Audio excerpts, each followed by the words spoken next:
A pequena Maia tem apenas 5 anos e foi diagnosticada recentemente com diabetes tipo 1, uma doença autoimune em que o próprio corpo deixa de produzir insulina. No dia a dia, os pais acabam assumindo o papel do pâncreas da filha, monitoram a glicose, aplicam insulina e acompanham cada refeição para manter tudo sob controle.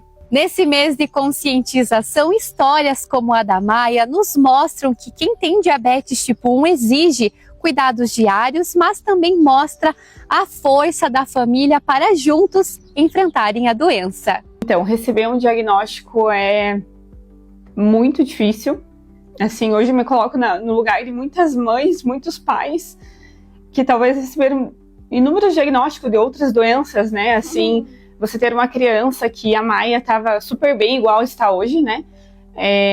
E apresentou alguns sintomas que nos serviram de alerta, e nós imediatamente fomos em busca do que poderia estar acontecendo com ela, com o organismo, que a gente viu que algo não estava certo. Eu nem imaginava, não fazia ideia que uma criança podia ter diabetes, tinha total desconhecimento dessa doença em crianças, né? Normalmente a gente escuta falar que, meu tio, meu avô, né, tem diabetes. Então eu não conhecia nada sobre diabetes tipo 1, muito menos os sintomas, né? E nesse exame que nós fizemos, a gente já fez a ponta de dedo também, que era para ver naquele momento como que estava a glicose dela. E a glicose deu 270. Então, para muitos que não sabem, uma glicose normal é de 70 a 90, né? E a Maia, nesse dia, estava em jejum para fazer os exames e já deu 289 em jejum, esse exame rápido. Então, eu saí do laboratório, assim, bem confusa, ainda sem saber, mas na minha cabeça, ela talvez tenha comido doce ontem, talvez por isso que alterou, assim, bem inocente com relação a isso. Quando saiu o outro exame, a gente teve a certeza de que ela é uma criança com diabetes, né? Eu não sabia do tipo de diabetes ainda e fomos em busca de um endocrinologista já na sequência, tudo no mesmo dia. A família percebeu que durante as férias, Maia passou a comer frutas em excesso, algo fora do habitual.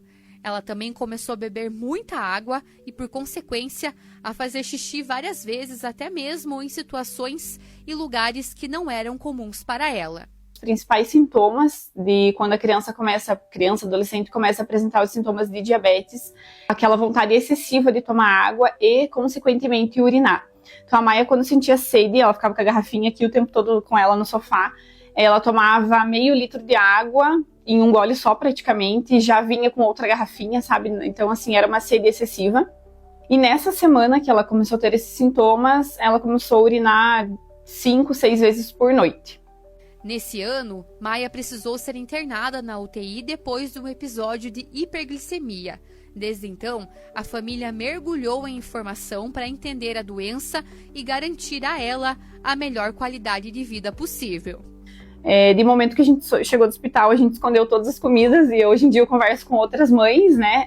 Esse é o medo, porque quando você recebe diagnóstico de diabetes, você pensa, meu filho nunca mais vai poder comer nada, né? Até inocentemente eu achava que diabetes não podia comer doce. E é muito além disso. O diabético não pode comer doce, não pode ingerir carboidrato em excesso, gordura. Então, assim, são vários componentes na alimentação que fazem com a glicose, que o açúcar no sangue suba rapidamente. Então, assim, a gente entender sobre os alimentos, sobre o que cada alimento faz no organismo dela é extremamente importante. Hoje em dia, a Maia, a gente já saiu assim de uma rotina extrema, de a gente não comer, a gente só comia salada e carne e ovo, muito ovo, né, filha? E gelatina, né, filha? Gelatina diet era o que ela comia durante todo o dia, né? Quando tava com fome, porque a gente não sabia o que podia dar de alimento. Aí quando a gente foi tendo a orientação da nutricionista, juntamente com o endocrinologista, a gente foi, junto com o sensor que ela usa no braço, a gente consegue identificar o que cada alimento faz no organismo dela. Então hoje ela vai comer um pãozinho, ela vai comer um macarrão, ela vai comer arroz, tudo normalmente, mas nas quantidades exatas que o organismo permite, né? E se precisar aplicar insulina para se alimentar, a gente aplica também, para ela não ter vontade e tanta restrição alimentar, porque eu vejo que a minha maior preocupação também é a questão psicológica. Então, assim, eu não posso tirar tudo dela, ainda mais sendo uma criança, porque isso vai afetar demais o psicológico dela, o psicológico familiar. Então, a gente, né, tá comendo de tudo e entendendo sobre cada alimento. Hoje a rotina da família é leve, marcada pelo cuidado constante, mas também pela missão de garantir a melhor qualidade de vida para a pequena Maia. Além disso, eles criaram um perfil no Instagram para compartilhar a experiência e ajudar outras famílias que enfrentam o mesmo desafio. Eu me acostumei. É corajosa? Sim. Conta, Maia, qual que é o alimento que você mais gosta de comer? Tomate. Quando eu olho 3 meses atrás, eu não consigo acreditar o que a gente tá vivendo hoje. Então, assim, a gente tem uma rotina super normal e eu achava que isso era impossível, né? Quando eu recebi o diagnóstico, eu tive muitas mães que me ajudaram, né? Então, o intuito até do Instagram da Maia é poder ajudar outras pessoas também, com informação principalmente, né? Mostrar a rotina, mostrar os cuidados, a importância, porque a diabetes é uma doença, nesse caso da Maia, o diabetes tipo 1 é uma doença autoimune, né? Ela não vem somente de genética. E é possível ver com diabetes tendo uma glicose controlada, né, tendo uma vida saudável. Inclusive, isso foi uma mensagem da endocrinologista pediátrica que falou para nós que se a Maia seguir as regras de alimentação saudável, ela vai ser muito mais saudável que todos nós, assim, sabe? Porque ela vai tirar da alimentação, da rotina dela, as coisas que a gente não deve consumir, né? Que são produtos industrializados, excesso de açúcar, excesso de sal também, né? Que é o que todos nós deveríamos fazer no nosso dia a dia, né? Então a Maia consegue ter uma rotina, todos nós aqui, isso é bem importante frisar que não é a Maia, a rotina não é da Maia, a rotina é de todos nós aqui em casa.